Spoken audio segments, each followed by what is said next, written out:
비명계 의원들도 이제 분화가 된 거잖아요. 남고 싶은 비명 4명, 나가고 싶은 비명 1명. 이상민 의원 같은 경우가 이제 대표적인데 사실 탈당 의사를 밝혔습니다.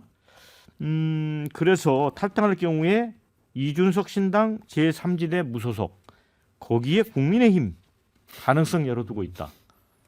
윤 대표, 예. 이거 어떻게 봐요? 이제 육선을 하고 싶으신 거죠? 그렇죠. 매우 하고 싶으신 거. 내려놓을 마음이 없으시고 네. 또 그 지역에 대한 어떤 자신의 어떤 자신감.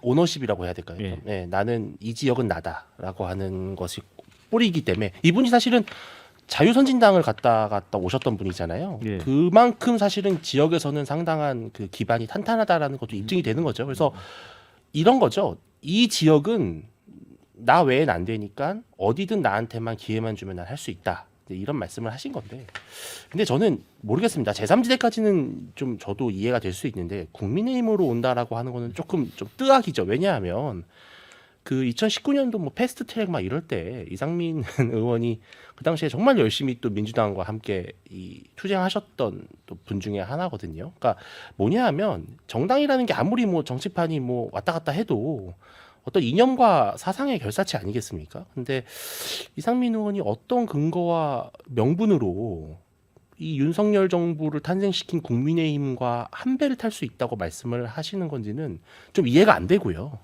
만약에 그럴 수 있다라고 판단을 하신다면 사실은 이상민 의원 같은 분들께서는 이제는 후배들에게 물려줘야 된다는 강력한 신호죠, 오히려. 그래서 저는 차라리 이원호 의원처럼 당 내에서 한번 마지막까지 그래도 기회를 나는 민주당원으로서 가져가 보겠다라는 태도가 훨씬 더 저는 떳떳하다고 생각을 합니다. 제가 좀 첨언을 드리면 이상민 의원에 대해서 뭐 어제부터 제가 좀 강하게 비판을 했는데 그런 거예요. 정치를 함에 있어서 이분은 그러니까 정치인들이 다 그렇지만 공천 앞에 서면요 이성이 마비돼요. 그게 국민들이 싫어하는 겁니다. 그러니까 아무리 공천 그 다음에 그 국회의원을 한 번 더 하고 싶다 하더라도 자기가 가져왔던 가치와 신념 이성까지 다 마비시켜 버리고 다 자존심도 던지고 난 한 번 더 하면 돼 이런 모습을 국민들이 혐오하는 것이거든요. 조금 더 박수칠 때 떠날 수 있고 내가 이만큼 했으면 여기가 한계인다 보다 인정할 수 있을 때 국민들은 마지막 모습에 박수를 칠 수 있어요. 근데 이상민 의원 같은 경우 깜짝 놀란 게 갑자기 이유가 그래요. 아까 이준석 대표가 얘기했듯이 진보와 보수의 의미가 없어졌다. 그렇기 때문에 나는 떠날 수도 있다. 이 얘기잖아요. 진보의 신념과 보수의 신념이 없는 분은 정치하면 안 돼요. 저는 그렇게 생각합니다. 중립에 있으면서 왜 정치를 합니까? 저는 그런 의미에서는 정치를 그만둘 때가 되는데 진보와 보수의 어떤 그런 거는 의미가 없어지고 나는 육선이 하고 싶다. 이 얘기를 하는 거예요. 그냥 대놓고 그런 얘기를 하는 게 훨씬 솔직한 것이지 왜 자꾸 왔다 갔다 하고 국민의힘까지 가겠다고 하면서 양당을 다 곤란하게 하고 정말 후배들이 보기에는 낯뜨거운 모습들을 보이는지 저는 반성해야 된다고. 네, 뭐 양당 똑같은 경우겠습니다만 이런 댓글이 올라와서 최영주 부대변인께 좀 물어볼게요. 김병기 의원이 이제 일종의 친명계인데 중앙당 선거 후보자 검증위원장으로 앉혔죠. 그런데 과연 대부분 친명계 일색인데 공천이 공정하게 될까요? 이런 이게 당연직이에요. 수석 조직사무부총장이 당연직으로 검증위원장을 하기 때문에 그 문제를 거론했을 것 같으면 아예 당직을 임명할 때부터 거론을 했었어야죠. 근데 이제 와서 이제 시즌이 돌아왔다고 해서 당연직인 분을 위원장에 대해서 그러면 새로운 사람을 뽑아요? 그럼 당헌 당규로 바꿔야 되는데 그건 아니고 공정하게 할 수 있도록 시스템이 되는지 뭐 감시하고 견제를 해야겠죠. 그래서 저는 그런 부분들은 당 지도부가 국민들이 만만치 않습니다. 강서 보궐선거가요. 국민의힘을 심판한 게 아니라 민주당도 심판하겠다는 얘기예요.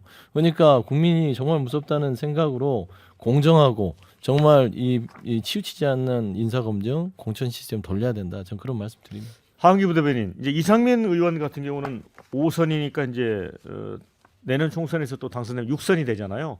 그러면 이제 국회의장 같은 그 꿈은 있을 것 같아요. 국회의장 못할 것 같은데요? 이제까지 당의 변화를 촉구하면서 했던 말들을 지금 스스로 우습게 만들고 있다고 저는 생각해요. 정치를 우리가 왜 합니까? 기본적으로 세상 바꾸려고 하는 거 아니에요. 근데 세상 바뀔 확률이 1%도 안 되니까 나는 한국을 떠나야겠다. 그런 사람은 정치하면 안 되죠. 뭘 어려워도 바꿔보겠다고 하는 사람이 정치해야 되는 거죠. 이 상식의 정치 봉헌이라고 하면서 국민의힘은 그러면은 고쳤을 수 있는 정당입니까? 그렇게 따지면 뭐 이준석 신당은 그게 가능한 정당인가요? 아니잖아요. 어려운 상황에서도 그 자꾸 두드려야 되는 거지.